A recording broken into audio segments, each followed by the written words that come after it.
What can I say about the Mini wireless game controller mouse keyboard combo? The name is quite the handful. What can I say about it? It is my least favorite purchase I've ever made in my entire life. That's what I can honestly say about it. This controller is only practical for very few scenarios, I feel like.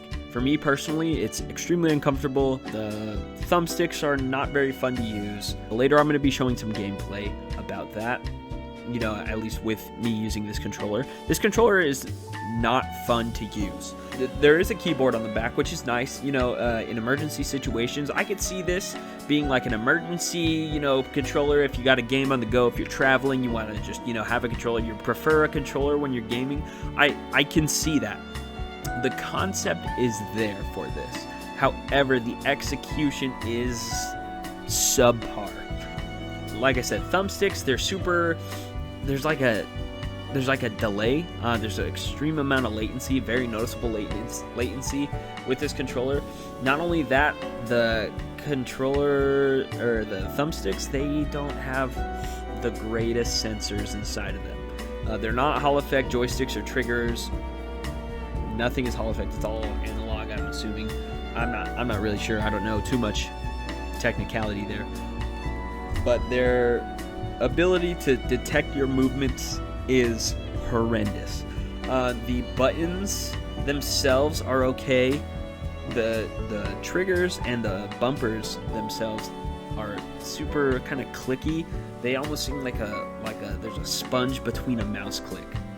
I don't know how else to describe it other than that. The keyboard on the back is super hard to press buttons. They're super gel, I guess you could say, like a jelly rubber membrane type keyboard. The trackpad works. The trackpad is actually probably the best thing about this device. It's really there's just not many good things that I could say about it. I'm playing World War Z.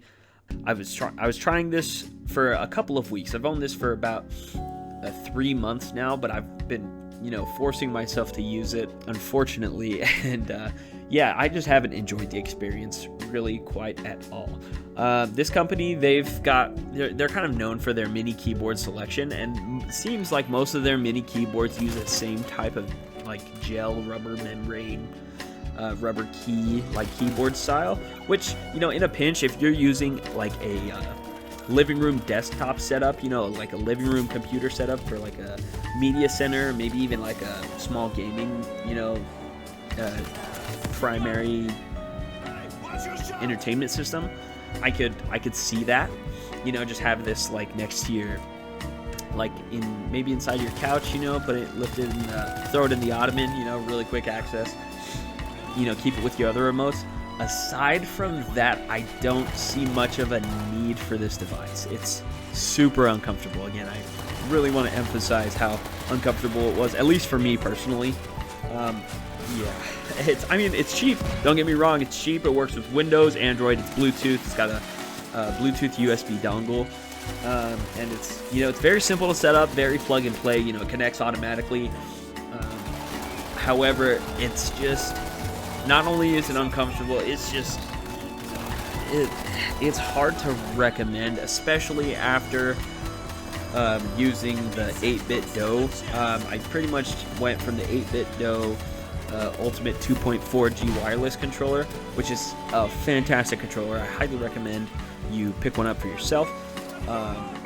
But going from that, such a great product, to such a subpar product, and it's kind of a stretch because this is clearly an older device. This device, on the box itself, it says for PS3, Windows, Android, and PS3. So that tells you kind of the scope of how old this tech is.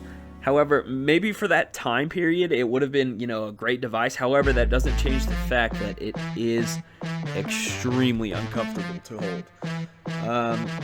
So in my personal opinion, I don't think I can recommend this device. As a matter of fact, I never want to use it again.